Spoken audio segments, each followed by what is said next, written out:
I turned 86 last winter, and people keep telling me I've lived a long life. A good life, they say. A wife who still holds my hand when we watch television. 3 grown children. Grandkids who call me Pop like I'm some kind of hero. But the truth is, there's a part of my life that never came home from the war. Most people think the war ended for me in 1973.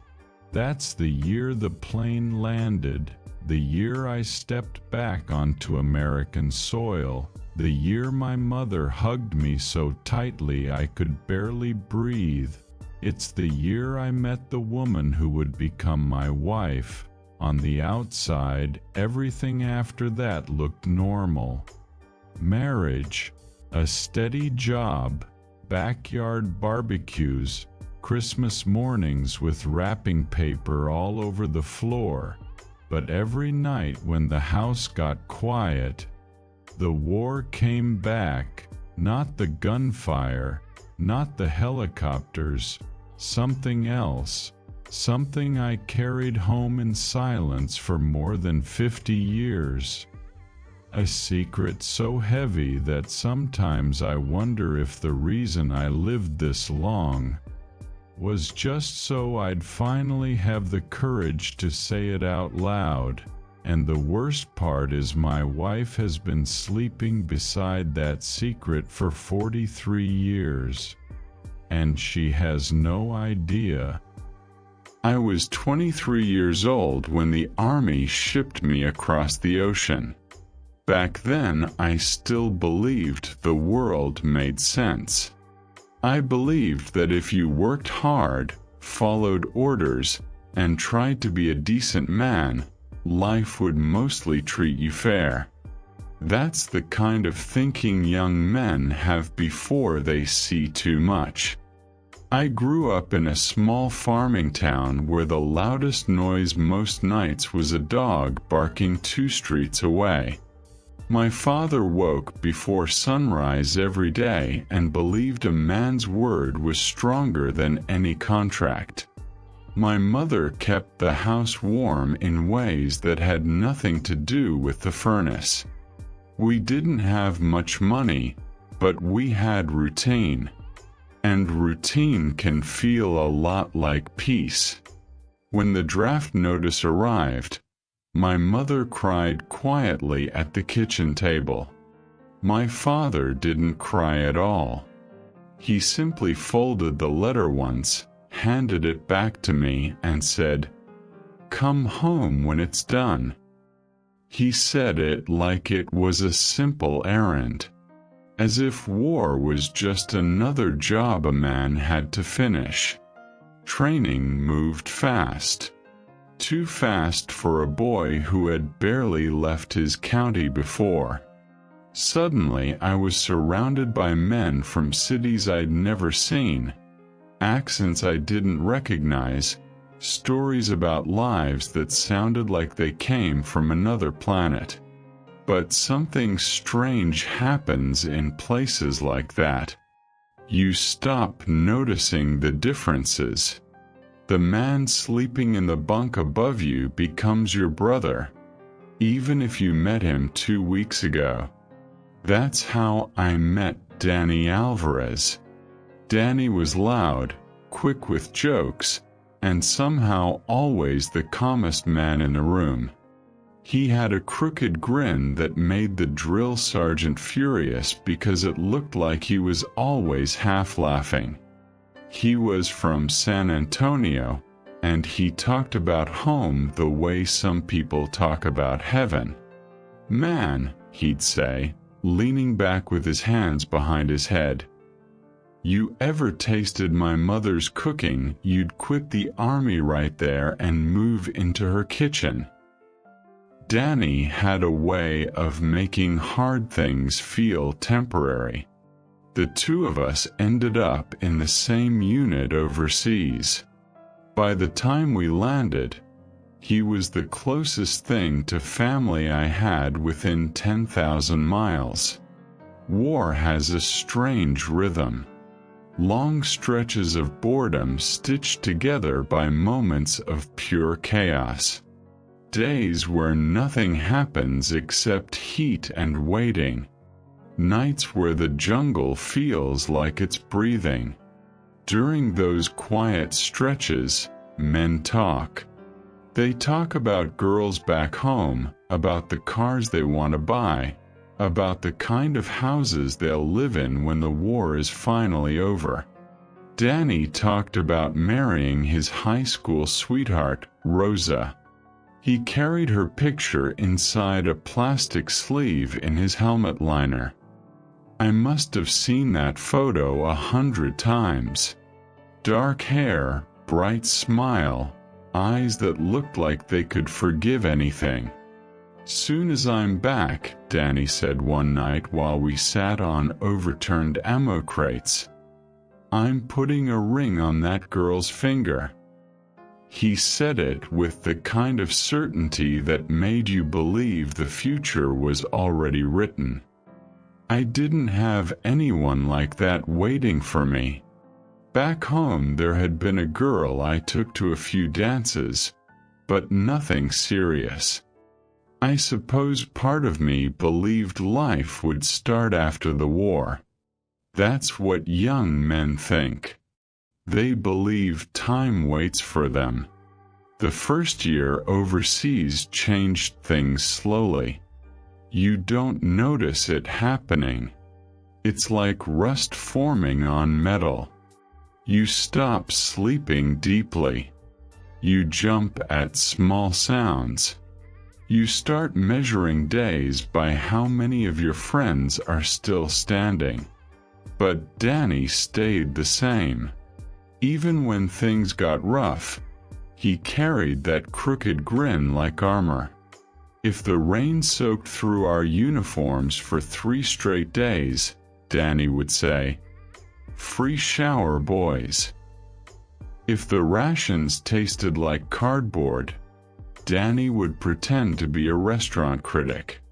He made men laugh in places laughter didn't belong. And in war, that kind of man becomes important. The year rolled into the next, and eventually the whispers started that the war might actually end soon. Peace talks, negotiations, words that sounded distant but hopeful. By early 1973, the tension in the air started to change. Men began talking about home again. Not like a dream this time, but like a real place they were about to return to. Danny was already planning his wedding. "I swear," he said one evening while sharpening a knife against a rock, "Rosa's gonna think I'm crazy when I show up at her door unannounced." What if she moved on? I teased him. He pointed the knife at me dramatically. "Not a chance. That girl's been waiting." Then he softened a little. "You got anyone waiting?" I shook my head. Danny thought about that for a moment. "Well," he said, "once we get back, you're coming to San Antonio with me. My mama will feed you until you can't walk." It sounded ridiculous at the time, but for a moment I imagined it. A kitchen full of noise.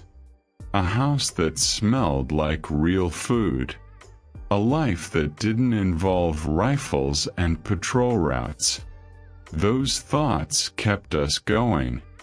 The final weeks of the war were strange. The fighting slowed, but the tension didn't disappear. It felt like the entire world was holding its breath. Orders changed daily. Patrol routes shifted. Nobody wanted to be the last man killed in a war that was already ending. One humid afternoon, our unit was assigned what was supposed to be a routine patrol along a narrow jungle trail. Nothing unusual. Just another walk through the green silence. Danny and I were near the middle of the line. I remember the smell of wet earth. I remember insects buzzing so loudly it felt like electricity in the air. I remember Danny whispering behind me, "Soon as I'm home, I'm sleeping for a week straight." A few of the guys chuckled. Then the world cracked open. The explosion came from somewhere ahead of us. Not loud at first. Just a deep thump that pushed through the ground like a giant heartbeat. The man at the front of our patrol disappeared in a cloud of dirt and smoke. Everything after that moved too fast and too slow at the same time. Gunfire exploded through the trees. Men shouted. Someone screamed for a medic. Danny grabbed my shoulder and pulled me behind a fallen log as bullets tore through the leaves above us.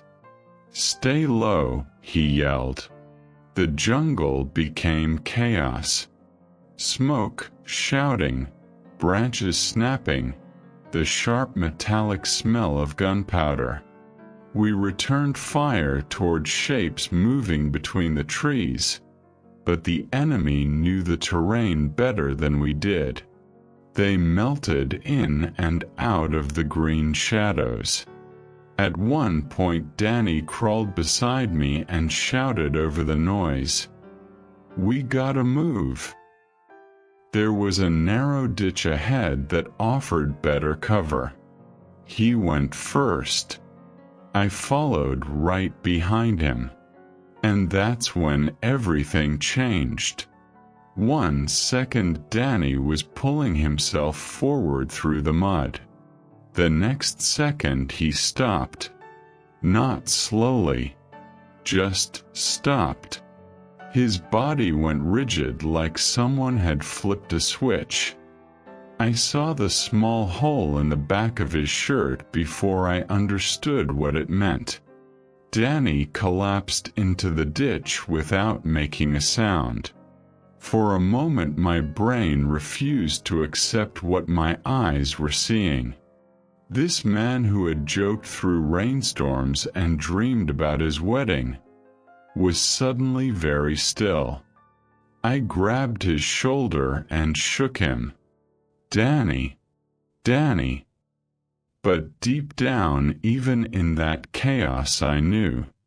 And what happened in the minutes that followed is the part of my life I've never been able to forget. Because Danny didn't die alone. He died looking directly at me. And with his last breath, he told me something I promised I would never repeat.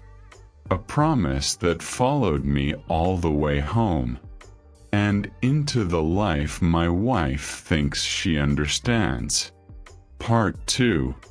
Danny's eyes were still open when I pulled him deeper into the ditch. War does strange things to time. In the middle of gunfire and shouting, everything suddenly slowed down until it felt like the world had narrowed to just the two of us lying in the mud. I pressed my hand against his back where the bullet had torn through his shirt. My palm came away warm and slick. "Stay with me," I kept saying, even though I could already hear the weakness in my own voice. Danny tried to breathe, but every inhale sounded like it hurt him. "Medic!" I yelled, though I knew nobody could reach us yet. The firefight was still raging through the trees. Danny grabbed my sleeve. His grip wasn't strong anymore, but it was desperate. "Listen," he whispered. I leaned closer so I could hear him over the gunfire. His breath smelled like dirt and blood. Listen. I don't have much time. I shook my head immediately. Don't say that. You're gonna be fine. But he gave a small, tired smile. The same crooked grin he'd used to calm everyone else. Don't lie to me now, brother. Then he coughed, and more blood soaked through the front of his uniform. I tried to press harder against the wound, but it didn't matter. We both knew it. Danny looked past me for a moment, like he could see something far away. Rosa, he said quietly. Just hearing her name made my chest tighten. She's waiting for me, he continued. You remember her picture? Yeah, I said. Of course. Danny swallowed hard. Then his eyes locked back onto mine. You gotta promise me something. His fingers tightened on my sleeve. You gotta tell her. Tell her I never stopped loving her. Of course, I said quickly. I'll tell her everything. I swear. But Danny shook his head weakly. No, not everything. That confused me. What do you mean? Another explosion sounded somewhere deeper in the jungle, but Danny didn't even flinch. His voice dropped to a whisper so soft I had to lean closer. Rosa doesn't know about the baby. For a second I thought I had misheard him. The baby. I repeated. Danny's breathing grew more uneven. She was pregnant when I left, he said. Only a few weeks.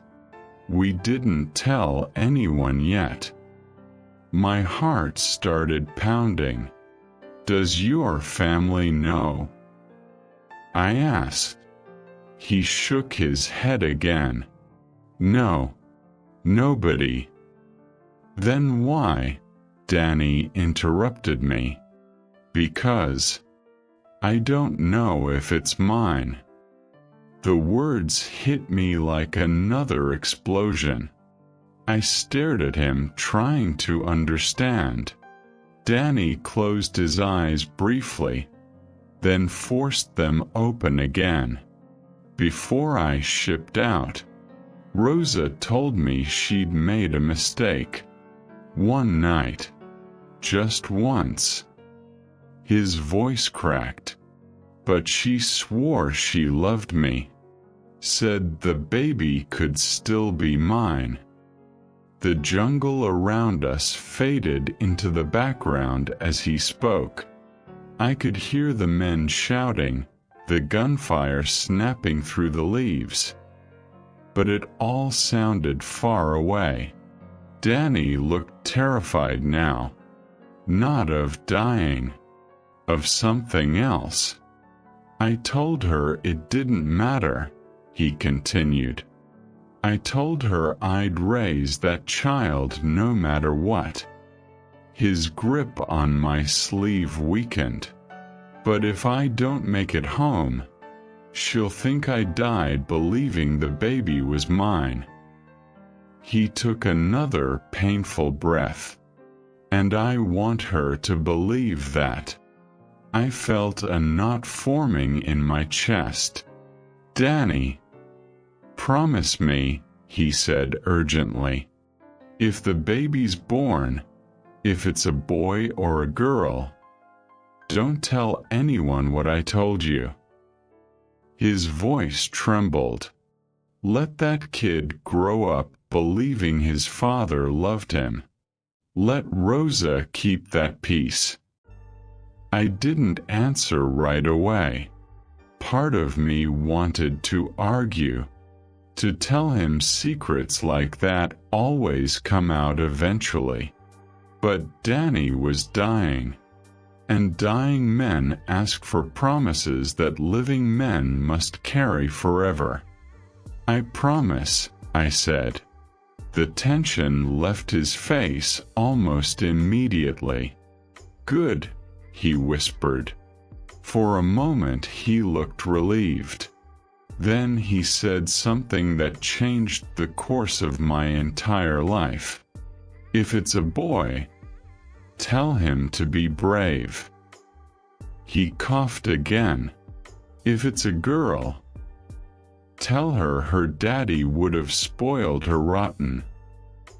I nodded, even though my vision had started to blur. I'll tell them. Danny's eyes softened. You're a good man, he said. Those were the last clear words he spoke. A few seconds later his grip slipped off my sleeve, and the life went out of his eyes. The fighting eventually ended. Our unit pushed the enemy back and secured the area, but by then it didn't matter. The medic confirmed what I already knew. Danny Alvarez was gone. A few weeks later the war officially ended. Planes filled with soldiers headed home.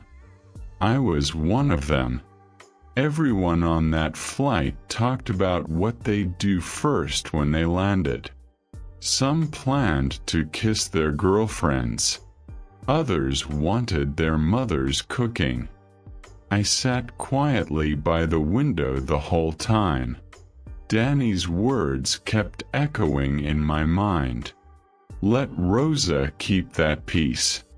After I got home, I waited a few weeks before traveling to San Antonio. Part of me hoped I'd discover Rosa had moved away. Maybe she'd already married someone else. Maybe the baby had never been born. But deep down I knew I was just delaying the promise I'd made. When I finally reached her house, my hands were shaking as I knocked on the door. Rosa opened it herself. For a moment neither of us spoke. She recognized me immediately from the photographs Danny had shown her. Her eyes filled with tears before I even said a word. You were with him, she whispered. I nodded slowly. And that was when she placed a hand on her stomach. It was already round. The baby was coming soon. We sat at her kitchen table for hours that afternoon. She asked about Danny's final days, his jokes, the stories he told about home. I told her everything. Well, almost everything. When she asked about his last moments, I repeated the part Danny wanted her to hear. He said he loved you, I told her. Her tears fell silently onto the table. Then she asked the question that froze my heart. Did he say anything about the baby? Danny's promise pressed down on my chest like a weight. I looked at her, at the fear in her eyes, and I said the words that sealed my future. He said he couldn't wait to be a father. Rosa broke down crying after that. But those weren't sad tears. They were tears of relief. And I told myself I'd done the right thing. A few months later she gave birth to a little boy. She named him Daniel, after his father. I visited once, maybe twice during that first year. The baby had Danny's dark hair. When he wrapped his tiny fingers around mine, something inside me shifted. because in that moment, I realized something terrifying. Danny had asked me to protect a secret, but he never asked me to disappear from their lives. And over time, that promise began to change shape. The boy grew. Rosa struggled to raise him alone. And slowly, without planning it, I started becoming part of their world. At first I told myself I was only helping a fallen friend's family. But the truth is, the line between helping and belonging can blur faster than a man realizes. Especially when a lonely woman and a fatherless child begin to look at you like you were always meant to be there. And that was the beginning of the mistake that would haunt the rest of my life. Part 3. Daniel was 2 years old the first time he called me Dad. It happened on a quiet afternoon in Rosa's small kitchen. Sunlight was spilling through the window, and he was sitting on the floor with a wooden truck, making little engine noises as he pushed it across the tiles. Rosa had stepped outside to hang laundry. I was crouched beside him, helping him fix one of the loose wheels when he suddenly looked up at me and said it like it had always belonged there. "Dad." The word landed softly in the air. For a moment I didn't breathe. Children say things they don't fully understand, but sometimes those small voices speak straight into the deepest parts of a man's heart. I should have corrected him. I should have told him my name. But instead I just smiled and said, "Hey there, buddy." That was the moment the lie truly began. In the years that followed, I visited Rosa and Daniel more and more. At first it was practical things. Fixing a broken fence, changing the oil in her car, bringing groceries when money was tight. But slowly those visits turned into dinners. Dinners turned into evenings. Evenings turned into something that started to look like a life.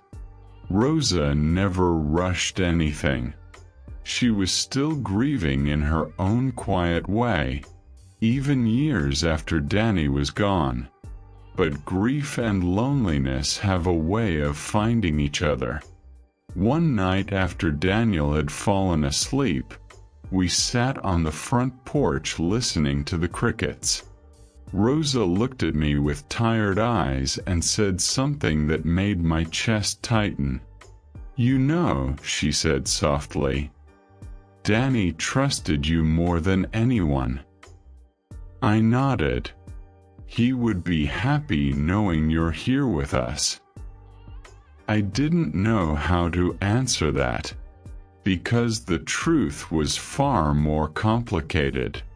Eventually Rosa and I grew close enough that the town began whispering.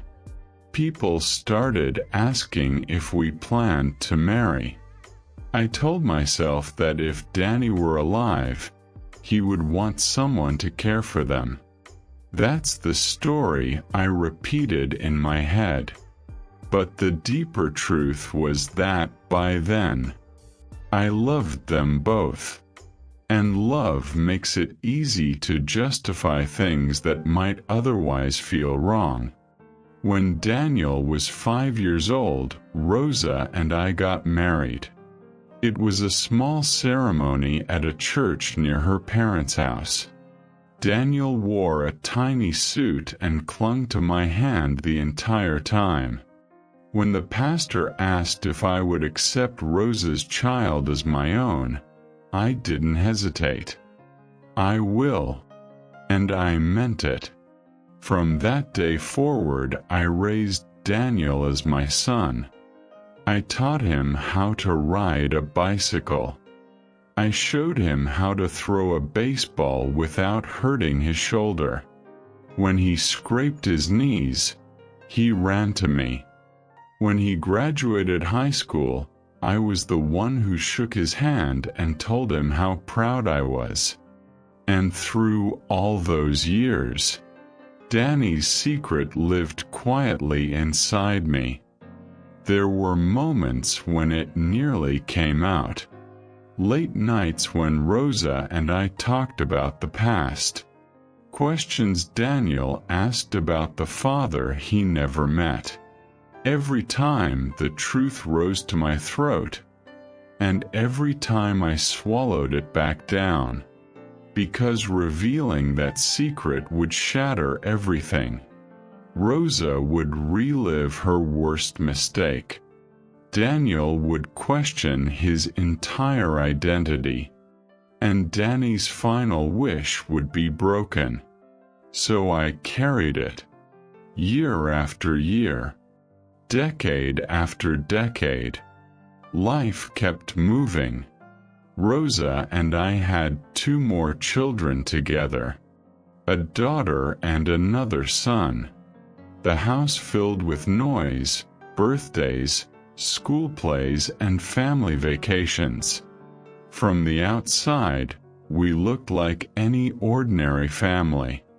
And maybe in many ways we were. But some nights when the house fell quiet, I'd sit alone in the living room and think about that jungle ditch. I'd see Danny's face. I'd hear his voice asking me to let Rosa keep her peace.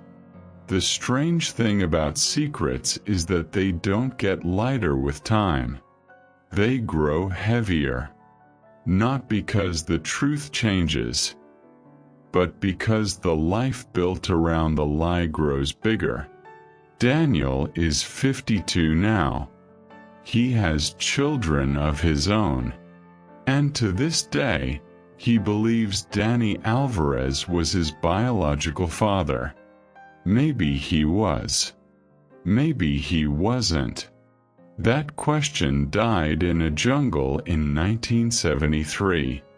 But the secret survived. Rosa is sitting in the next room as I speak these words. We've been married 43 years. She still reaches for my hand when we watch television. She still smiles the same way she did on our wedding day. And she still believes that on Danny's final day, he died knowing the baby was his. I gave her that peace.